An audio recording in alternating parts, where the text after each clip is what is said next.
রাজ্যে পালাবদল হয়েছে আর তারপরে কাটমানি ফেরত দিলেন পঞ্চায়েত সদস্য। নামখানা শিবরামপুর পঞ্চায়েতের ঘটনা। অভিযোগ, তৃণমূল নেতা মাধব চন্দ্র লায়া আবাসের দ্বিতীয় কিস্তির টাকা পাইয়ে দেওয়ার নামে টাকা নিয়েছিলেন। গৌতম মণ্ডল আমাদের প্রতিনিধি রয়েছেন আমাদের সঙ্গে টেলিফোন লাইনে। গৌতম, কত টাকা তিনি নিয়েছিলেন, স্থানীয় বাসিন্দারা কি বলছেন? একদম দেখো, দক্ষিণ চব্বিশ পরগনার নামখানা ব্লকের শিবনগর গ্রাম পঞ্চায়েত, শিবরামপুর গ্রাম পঞ্চায়েত, সেই শিবরামপুর গ্রাম পঞ্চায়েতের 252 নম্বর বুথে যিনি তৃণমূল পঞ্চায়েত সদস্য মাধব চন্দ্র লায়া, তার বিরুদ্ধে যেটা অভিযোগ, এই গ্রামের 45 জন উপভোক্তা তারা বাংলা আবাস যোজনার জন্য প্রথম কিস্তির টাকা পেয়েছিলেন। কিন্তু এই প্রথম কিস্তির টাকা পাওয়ার পর দ্বিতীয় কিস্তির টাকা যাতে পায় তার জন্য এই 45 জন উপভোক্তার থেকে 5,000 করে টাকা নিয়েছিলেন তিনি কাটমানি হিসাবে।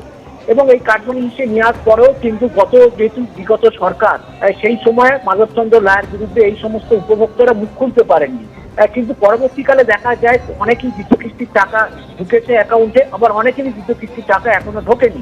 রাজ্যে পালা বদলের পর স্থানীয় যে উপভোক্তারা আছেন তারা মাধবচন্দ্র লায়ের কাছে যায় এবং তারপরে স্থানীয় বিজেপি নেত্রীর উপস্থিতিতে গতকাল আমরা দেখলাম একদম পাড়া বৈঠক করে সেই সমস্ত 45 জন উপভোক্তা তারা উপস্থিত হলেন এবং মাধবচন্দ্র লায়া নগদ টাকায় এই সমস্ত উপভোক্তাদের 5,000 টাকা করে ফেরত দিলেন। টাকার অঙ্কটা প্রায় 2,25,000 টাকা।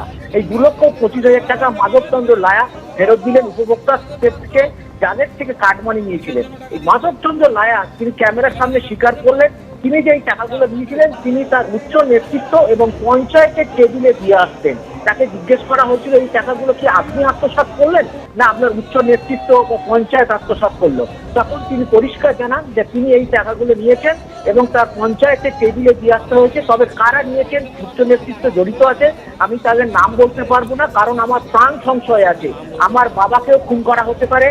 কিন্তু এই পরিস্থিতির মাঝে দাঁড়িয়ে বিজেপি নেতৃত্ব যেটা জানাচ্ছেন, কালকে বিজেপি নেতৃত্ব উপস্থিত ছিলেন, ওখানকার মন্ডল সভাপতি এবং মথুরাপুর সাংগঠনিক জেলা পদাধিকারীরা উপস্থিত ছিলেন। তারা জানিয়েছেন কালকে গরিব মানুষ তাদের যে টাকা কাটমানির যে টাকা নিয়েছিল সেগুলো ফেরত করানো হয়েছে, কিন্তু আগামী দিনে এই মাধবচন্দ্র লায়ের বিরুদ্ধে আইনানুগ ব্যবস্থা নেওয়া হবে, তার বিরুদ্ধে অভিযোগ করা হবে এবং পরবর্তীকালে প্রশাসন এবং পুলিশ এর বিরুদ্ধে আইনানুগ ব্যবস্থা নেবে এবং সেটাই তারা জানিয়েছেন। ধন্যবাদ গৌতম।